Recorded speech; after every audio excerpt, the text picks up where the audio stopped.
অনেকেই এটা মানতে চায় না যে অনেক মায়েরাও সন্তানের বেলায় টক্সিক হয়ে থাকে। হ্যাঁ, নিজের মা। এইসব মায়েরা হয় কি, ছেলে মেয়ের মধ্যে বা দুই ছেলে দুই মেয়ের মধ্যে বৈষম্য খুঁজে বের করে। এক সন্তান চোখের মণি, আর এক সন্তান যেন তার চোখের বিষ। একজনের ১০০টি ভুল অনায়াসে মাফ, আর একজনের একটি ভুল সে যেন এক মানসিক অত্যাচার। টক্সিক মায়েরা অবলীলায় সন্তানের দুর্নাম করে থাকে আত্মীয় স্বজন কিংবা পাড়া প্রতিবেশীর নিকটে।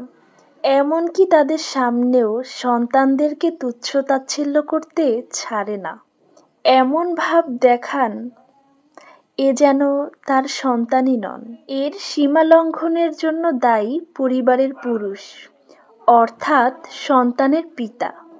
অনেক সময় দেখা যায় স্বামী তার টক্সিক স্ত্রীকে সমর্থন করে যাচ্ছে কেবল সে নিজে বাঁচার জন্য। সন্তান তার মায়ের টক্সিক আচরণের শিকার হয়ে ভয়ে পাংশু মুখে অধীর আগ্রহে অপেক্ষা করে পিতা ঘরে ফেরার জন্য। যখন দেখে পিতাও তাল মিলিয়ে অপ্রীতিকর আচরণ করে, তখন সেই সন্তানের আশার প্রদীপ এমনিও নিভে যায়। সে তখন ভাবতে শুরু করে পৃথিবীর বুকে সে এক নিঃসঙ্গ জীবন, যার কেউ নেই, কিচ্ছু নেই। একটি শিশুর শৈশব নষ্ট করার জন্য তার বাবা মাই যথেষ্ট।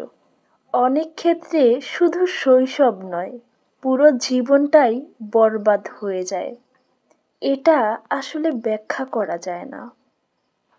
শুধু পরিস্থিতির শিকার হওয়া সন্তানরাই বোঝে তাদের জীবন কতটা নিরানন্দ হয়ে গেছে। আপনার সন্তানকে ভালোভাবে বাঁচার সুযোগ দিন। স্বামী স্ত্রীর টক্সিক আচরণের প্রতিবাদ করুন। স্ত্রী স্বামীকে সন্তুষ্ট করতে তাল মিলিয়ে সন্তানকে আক্রমণ করবেন না। সন্তানকে বোঝার চেষ্টা করুন। সবসময় বাবা মাই সঠিক হয় না।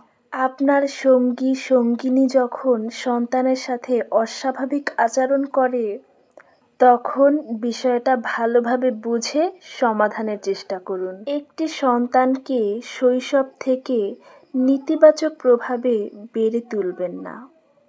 সময় ঠিকই একদিন আপনার সব হিসেব চুকিয়ে দিবে। সেই দুর্বল ছোট্ট শিশুর প্রতি বিরূপ মনোভাব প্রকাশ করে আপনি অত্যাচার করছেন, সেও সমগ্র শক্তি নিয়ে বড় হবে।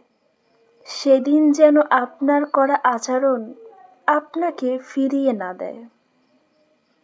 ধন্যবাদ।